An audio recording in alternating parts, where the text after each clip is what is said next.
والا حضرت والا مقام، با کمال احترام و خوشنودی به اندازه شما را به مناسبت به تخت مبارک امامت نشستنتان از نام مقامات اجرایی حاکمیت دولتی ولایت مختار کوهستان بدخشان صمیمانه تبریک نموده به شما والا حضرت والا مقام تن صحت، عمر دراز و نیروی بزرگ در اجرای رسالت تاریخیتان تمنا دارم. هر یک امام دور در طول امامتشان به جماعت و انسانیت خدمت به اندازه نمودند، ولی زحمت شبانه روزی شما را بهر بهتر نمودن صفت زندگی جماعت اسماعیلیه و عموما بشریت پشتیبانی از اسلام حقیقی خالص از فناتیزم و زیاده روی وصل کردن خیلی مشکل می باشد، زیرا آن به اندازه است. افتخار داریم که از روزهای اول صاحب استقلالی تاجیکستان شما با اساسگزار صلح و وحدت ملی پیشوای ملت پرزیدنت جمهوری تاجیکستان محترم امامعلی رحمان مناسبت دیپلماتی و سیاسی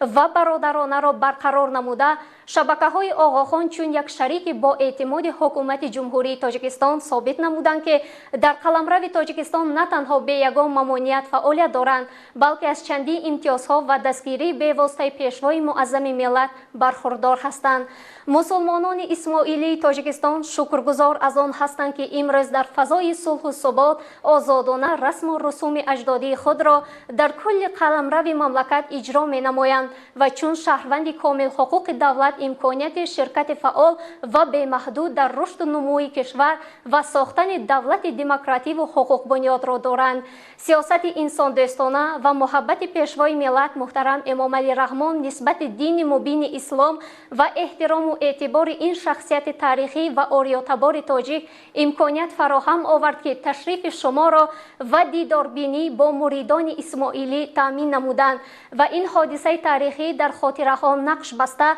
باعث عملی گردیدن هزاران برنامه‌های مشترک و آرمان‌ها گردید. از فرصت استفاده برده منتداری صمیمی خویش را به شما والا حضرت والا مقام بهر همکاری و کمک بی سابقه در پیشگیری و طبابت نمودن مریضان کووید 19 بیان می نمایم. امید دارم که همکاری متقابله حکومت جمهوری تاجیکستان و تشکیلات های آقاخان در آینده باز هم رشد یافته به سطح نو خواهد رسید. بار دیگر این روز سعید را به شما و کل جماعت اسماعیلیه مبارک گفته آرزو دارم که تخت امامت دائم و پابرجا باشد و جماعت و انسانیت سالهای طولانی از محبت، هدایت و دعاهای شما برخوردار باشند. با احترام صمیمی رئیس ولایت مختار کوهستان بدخشان یادگار فیضوف.